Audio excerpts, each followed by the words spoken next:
And I want to say thanks so much for coming and joining us today.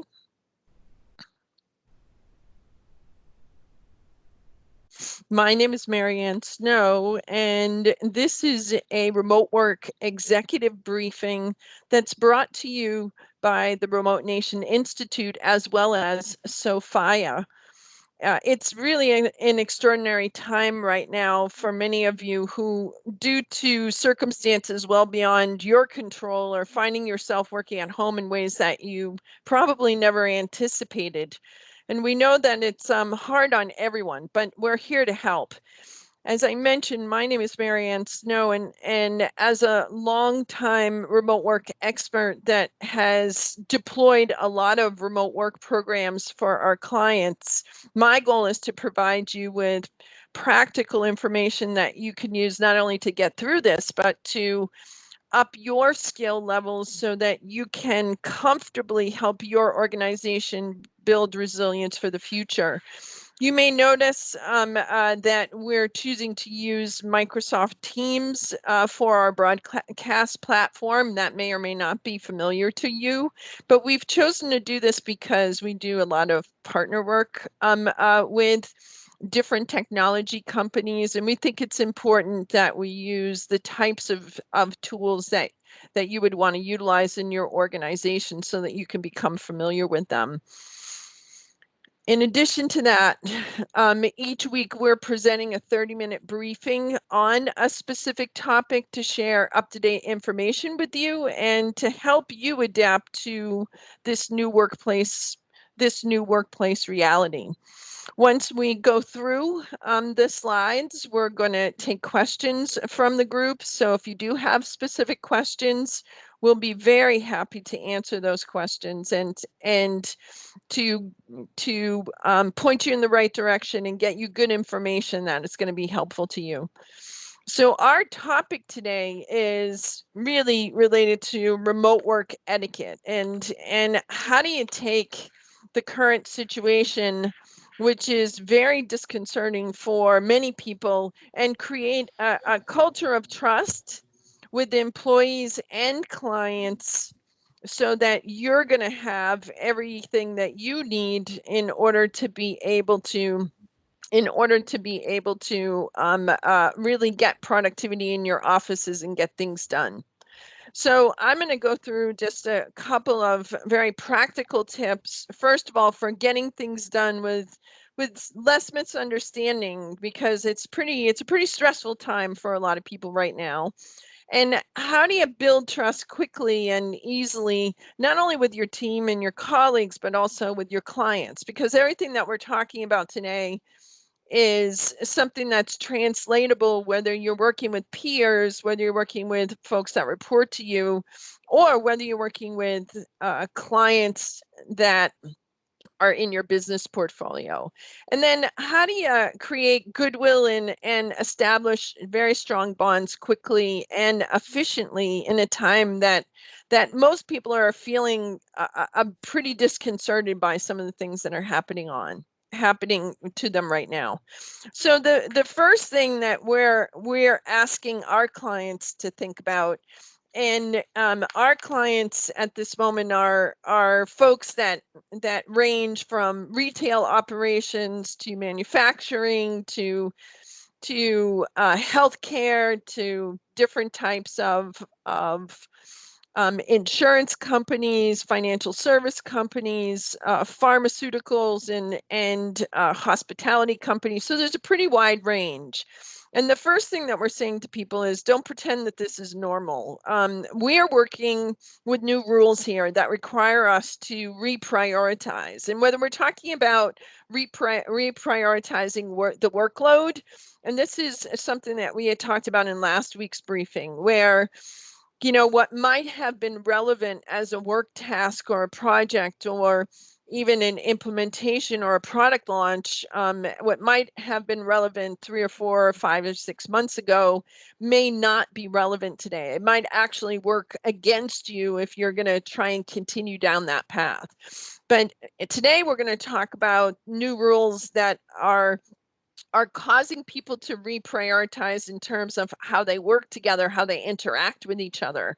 Because work from home with all of this video conferencing is getting people intersecting with personal and professional lives in ways that are colliding together in a very interesting dynamic. And so one of the things that I was talking just earlier today, I was talking to a client about was the fact that he was mentioning that in one of the meetings he was having with someone on his team, that her husband walked through. She happened to be situated in the kitchen, happened to be morning time, and suddenly you see her husband in his t-shirt and boxer shorts going to the refrigerator and getting himself a glass of milk.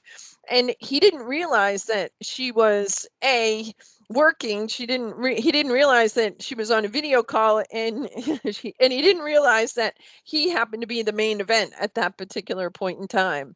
So suddenly you find a situation, you find people in situations where you have colleagues who might have worked together for years, literally years, who have had very segmented lives. And in traditional office spaces, we've all been taught that, you've got a work life and you have a professional life and you have a personal life.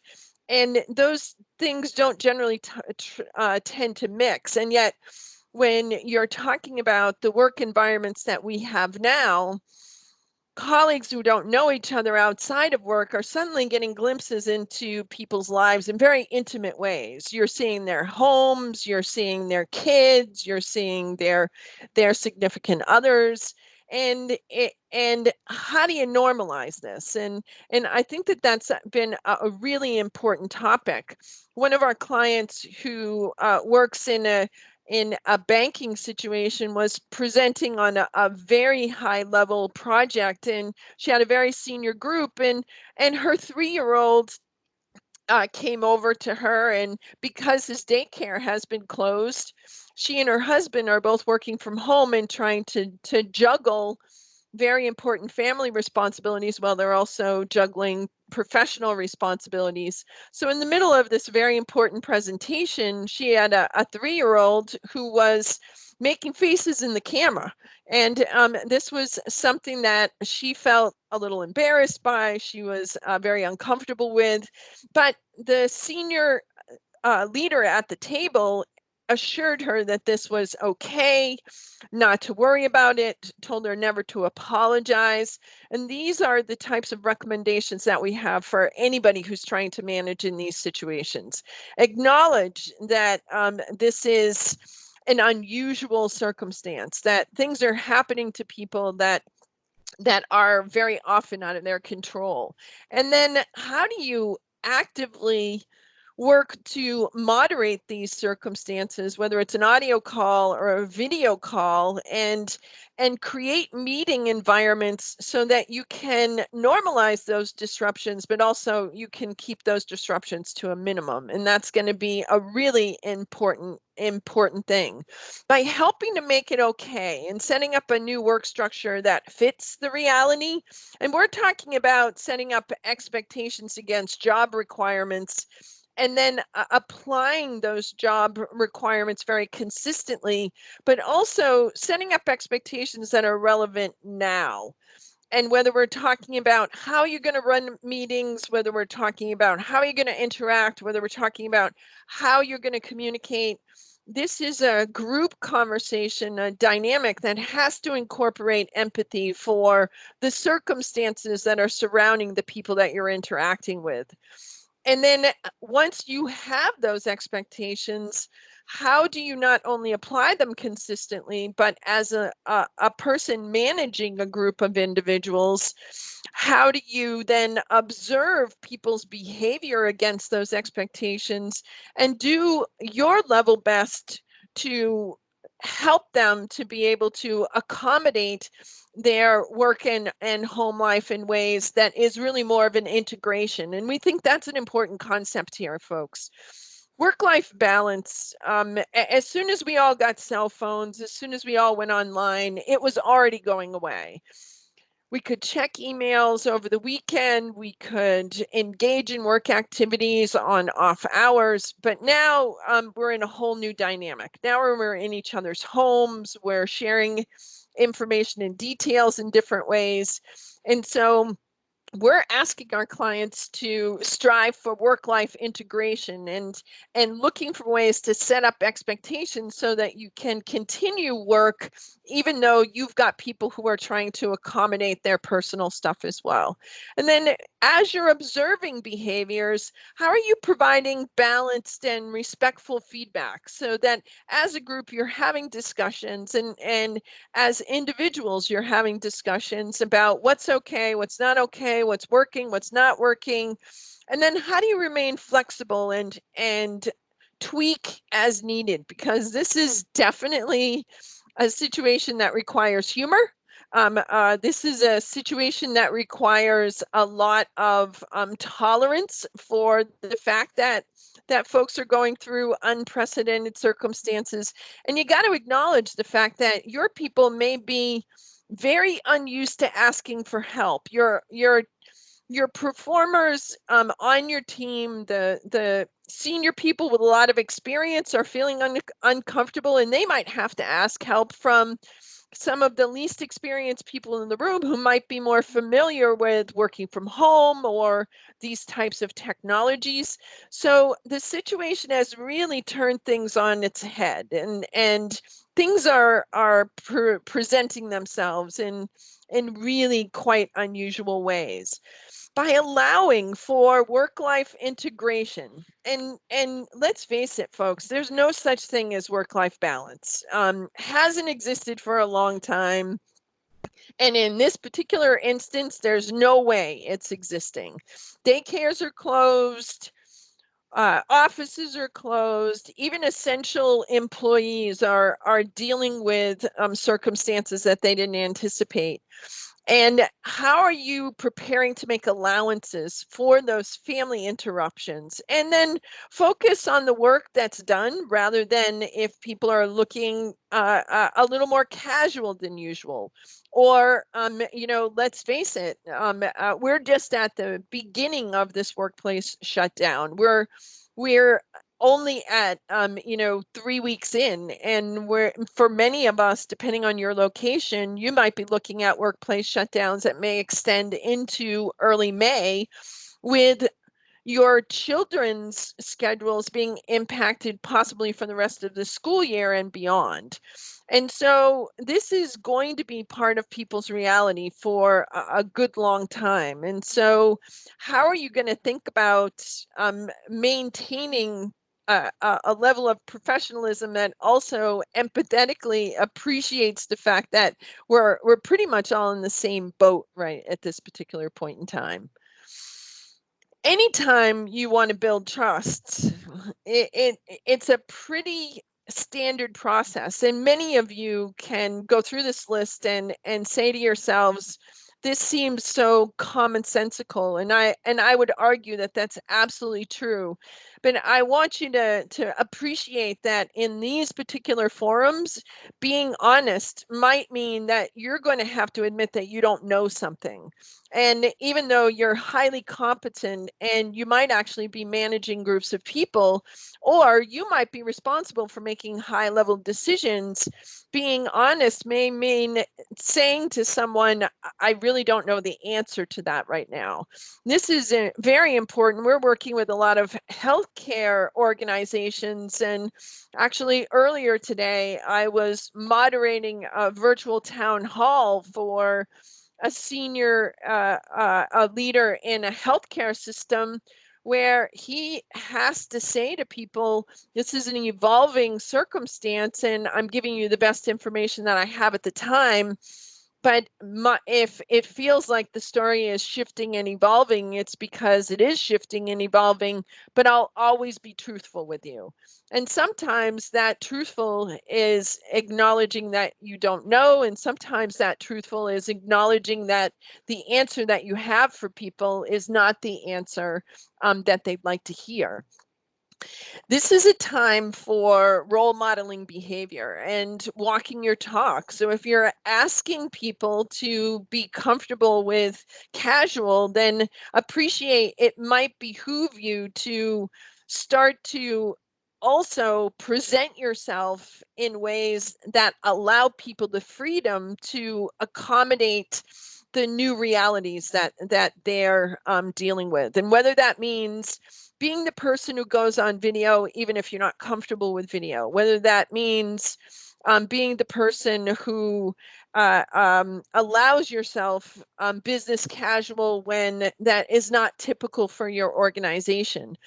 And how do you acknowledge that this might be your first time in forums where you have very little exposure and very little opportunity to operate. You really used these things in the past.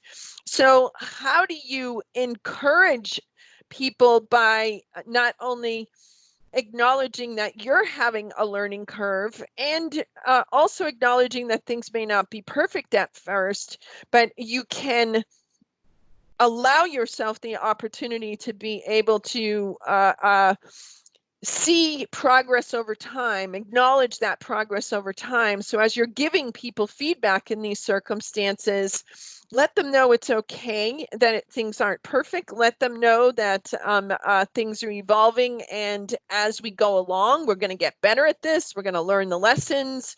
We're going to figure it out. We're going to come together. And then how do you show consistency in your message? And throughout this time period, which is just an emotional time period for lots and lots of people, treating people with respect and really meeting them where they live.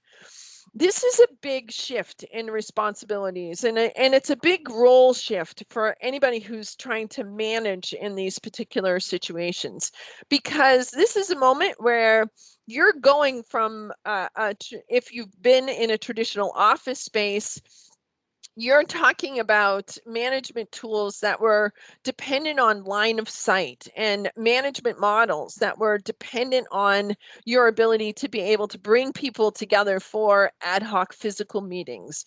And that's just not possible in these circumstances. So how do you transition yourself into more of a mission control situation? And this is very important if you are talking about building engagement and creating new workplace etiquette. You need to rewrite the rules here, folks, because people are not understanding how to operate in these particular circumstances. And so inviting participation. Remember, people are not natural mixers. If you put a whole bunch of people, whole bunch of folks, even if they know each other in a room together, they're going to gravitate towards the same seat they always sit in, the same buddy that they always connect with, the same group of people that they always interact with. So if you want to keep a dispersed or remote team together, you have to invite them to connect in ways that they probably don't do naturally. So how are you role modeling this behavior? By reaching out and teaching people how to do it, but actively figuring out how to partner individuals with other individuals, be a connector, and figure out how you can utilize your network so that your network connections can help other network connections, because we are going to get through this best if we can all help each other. And then when you are getting people together, how do you use their names? How do you use video, as uncomfortable as that might be for a lot of folks? Get into these technologies, because we have to elevate the human stuff right now by utilizing people's names and getting that facial recognition. It may not be perfect. And as a colleague and a client said to me yesterday, she said, I take my energy from face to face, and what I really want right now is a hug. And so I sent her a hug emoji and I said, it's the best I can do for you right now. But meanwhile, let's stay in contact with the video chat. if you're having problems, let me know what they are. How can I help you with things? And then how do you show your human side? Because there's a range of emotions that people are going through right now. And you got to give your people permission to show their humanness. And that's going to be really, really important. And then, whether we're talking about your clients, whether we're talking about your colleagues, whether we're talking about your team reports, allowing your people that you're coming in contact with to show emotions privately.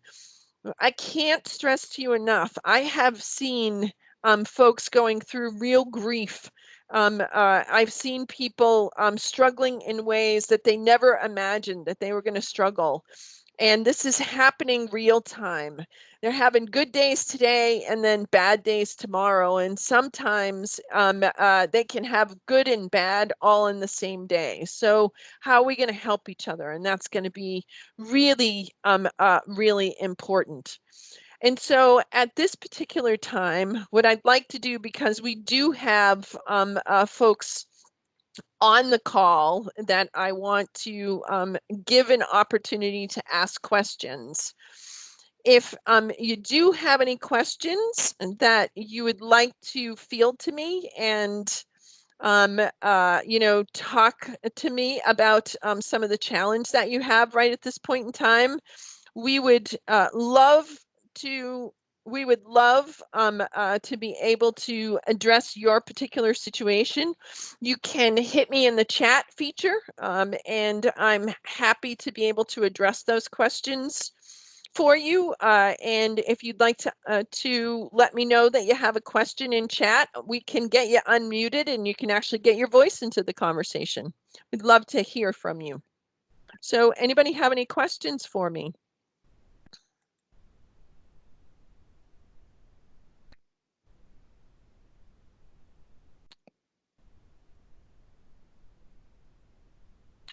Questions? Well, I'm waiting for questions. We can talk a little bit more about some of the things that we've absolutely seen from our clients in the last few weeks. The people who are faring better, the people who are finding their legs under them, are the ones who have been really setting up routine communication touch points with their folks and figuring out how they can do very consistent check-ins with their folks so that they can absolutely stay in contact. They're adding video and having some fun with it. And as I mentioned, whether it was the 3-year-old making faces, whether it was the husband in his t-shirt and boxer shorts, whether it's just background noise. We were actually with clients the other day, and pets were a prominent part of that particular those particular interactions. So finding ways to figure out how to not only acknowledge those things, but incorporate them in ways that you didn't anticipate, so that you can get people less focused on the fact that things aren't as normal as they should be and they're kind of feeling cooped up in the house. But also, setting them up so that they can absolutely utilize that in ways to get to know each other a little better. We've actually had several groups of clients who are finding that they are discovering things about themselves, about their teams that they never anticipated. So do I have any questions from the group right now? Yeah, Marianne, it's Bill Sell out in Framingham, Massachusetts. When people start thinking about going back to the office, are there things that we could be doing now? Let's say this thing does end in 3-4 weeks. But as managers trying to, we dispersed everybody with no thought. You went home, you brought your laptop, we were told no more working in the office. What should we be thinking about now to start getting it back to a normal work life in the office? Yeah, and I think, Bill, that's a great question. And we've seen that a lot. And let me just tell you that what we're recommending to our clients right now is that you start setting up routines, right? Because when everybody came out of the office, they lost their routines. And so the more that you can be consistent with how you are approaching communications with your people. If you're setting up individual like huddle meetings every day with your team, do them at the same time and do them with the same format. If you're integrating things like video chat into your team process, your organizational process, and the things that you're doing with the individuals that you're interacting with, then think about ways that you can continue to utilize some of those learnings when you're transitioning back into the office setting. And the other thing you should be doing is you really should be taking some good notes for yourself about what's working now and what types of efficiencies. I was working with a client this morning, and this is a client that happens to do very high-end construction manufacturing. What they do is they manufacture very high-end millwork. And what they're finding is they're setting up different practices where they're participating in social distancing, but they're doing it in ways that they're reconfiguring their schedule, and they're doing more client meetings using video chat, and they're setting themselves up so that they're actually creating a more efficient system. They're getting more done, and they're doing it through a little bit longer days. They've actually transitioned to 4 days a week with their manufacturing folks. And their stations are at a distance enough that they can do this, and they're running 10-hour days. So they've got people there a little longer, and those efficiencies are actually creating real positive business benefits. And now they're saying to themselves, geez, I'm going to continue to do that. And I'm going to continue to, talk to people on job sites via video, because they're using less gas, they have less time on the road, they're getting greater efficiencies with production, and they're also keeping their people healthy. So things seem to be working really well in those circumstances. Well, that brought up a second point then. I'm already getting requests from people. Could we do 2 days in the office when it gets back to normal and continue to work remotely? But I'm a little concerned that I might be losing files. That, in the office, we literally had everything done, whether it was a Dropbox folders or Google Drive. And then it became a free for all. Everybody went remote. They're using whatever tools they are. They're using their iPads instead of their desktop machine. I need to rein that back in. And for 2 or 3 weeks, we thought, okay, we can figure this out. But if it becomes that new normal, any thoughts, any best practices I need to be watching out for? Yeah, and it's great.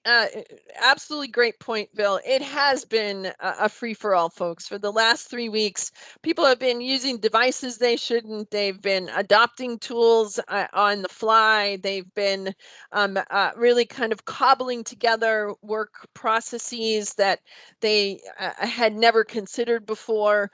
And that's done two things. One, it's introduced potential risk into the business environments. And then the second thing that it's done is, to Bill's point, it's dispersed a lot of workplace materials, right? And so one of the things that we're telling people right at this point is we're actually saying two things. First of all, anybody who is in this situation should be working closely with their IT folks to really kind of think about, how do you come up with some basic standardized processes right at this particular point in time, so that you can get some unified approaches to how you're dealing with stuff. And then that helps your IT people then become connected to what individuals in the field are doing, and how they're doing it. But that also means that these are the people that you're going to have as part of the discussion when you're going back into the office, to do debriefs afterwards, to find out, what are the lessons that you learned, because there's a lot of evidence that that the coronavirus could reemerge in the fall, and you got to really be thinking about the fact that there may be additional stuff you have to deal with later in the year. But even if it's not a coronavirus, it could be a workplace stop that is related to the fact that you're in an area that suddenly has construction it didn't anticipate, or a weather event it didn't anticipate. So how do you take the lessons from what you're doing right now, and how do you do those debriefs once we get past this, and learn to integrate the best of the practices that really created a business advantage for you, so that you've got greater business resiliency in the future? So great question, Bill. Do we have any other questions from folks? Any other questions from the group right now? Hey, Marianne, I had a question. Great. I just wanted to know that there's you mentioned that there's been kind of a connection that people have made, besides work, but just kind of like finding out new things about people, like pets and things like that. Is there anything, I guess, that you can do or set up where that can kind of continue post this virus to just connect with your team a lot better, just on a more personal basis that you typically would if teams had group gatherings or events? And I think and is this I think this is Joshua. Yes, Joshua? Yeah. Hi, this is Joshua Joshua. from Providence. Yeah, thank you very much for joining us today. Joshua brings up a great point, which is, you've now learned information about your colleagues, your teams, your, people that you work with. And this is valuable information, folks. Our call today is about building trust and creating a very healthy remote work office structure that has good etiquette. Well, you write the rules to the etiquette, which means, how do you actually start utilizing the lessons that you've learned, the information that you've gathered, all of these data points, and incorporate them in ways that will allow you, again, to not only build better business resilience in the future, but also to think about ways that you can create a sense of camaraderie that might not have existed. Because one of the things that's absolutely happening right at this particular point in time, folks, is camaraderie is being established, and there are people who are stepping up in your organizations and interacting in your organizations in ways that a lot of people didn't anticipate. And so when you're a great mission control person, and you're moderating and you're creating those connections, and we've got folks that are creating unbelievable camaraderie amongst their team in very difficult circumstances, by maintaining great contact, by being open and honest, by acknowledging the tough times. And so we're saying to them, how are you going to integrate this into your office practices later on? How are you going to actually create the infrastructure that you need, the organizational work processes that you need, and things, so that in the future, you not only have the opportunity to be able to capture those efficiencies, but you also, to Josh's point, you can start integrating them into your culture in different ways. And we think that this is really important, because what we've seen in the marketplace, the shift we've seen in the marketplace, is that there's a much greater desire in several groups of folks that are in the workforce right now. One, an older generation that is really tired of commuting, and they have work and jobs that lend themselves to remote work. This is something that can be easily, job functions that can be easily transitioned to remote work. And they want to pick the place they live. So they want to be near family, or they want to move to lower cost locations. And so they have negotiated with their organizations, and we've helped their organization set up the structure for them so they can do that. And then you have a whole nother group of individuals who are younger, on the younger side of the demographic, and they're very used to virtual collaboration. So it feels weird to them not to virtually collaborate. And so they're demanding that flexibility both on the younger folks coming into the workforce, as well as established professionals who are saying, listen, I've already demonstrated value. I've got the self-discipline. I've got the requisite skill set. Why does it matter where I sit? And so we're actually seeing that, Joshua, on both ends of the spectrum. So we're a little after 2:30 right now. We're at 2:35. And I just want to ask the group one more time, any other questions? Do we have any other questions from the group? And I'm not seeing anything in the chat right at this moment. So I'm going to invite all of you to join me next Friday. We have a really fun topic coming up. We're going to be talking about, some of the things that Joshua was talking about. How do you start building very robust team interactions and work on your team morale. So I hope that you'll join us again next Friday for our Friday briefing. We're going to be here every Friday at 2:00 for quick 30-minute tip. And then after that 30-minute tip, we always take Q&A from our participants. And so we hope that you come back and you tell us what's happening with you in your remote work situation. Thanks so much for everybody who joined us today. And please, we invite you, if you have a question after we're finished, reach out to us. You can reach out to me at masnow@sophia.com, or you can reach us on our Sophia website, sophaya.com, and just reach out and contact us, and we're always happy to help. So thank you to everybody today. Have a great afternoon. Please be well, be safe, and we'll see you next time. Take care.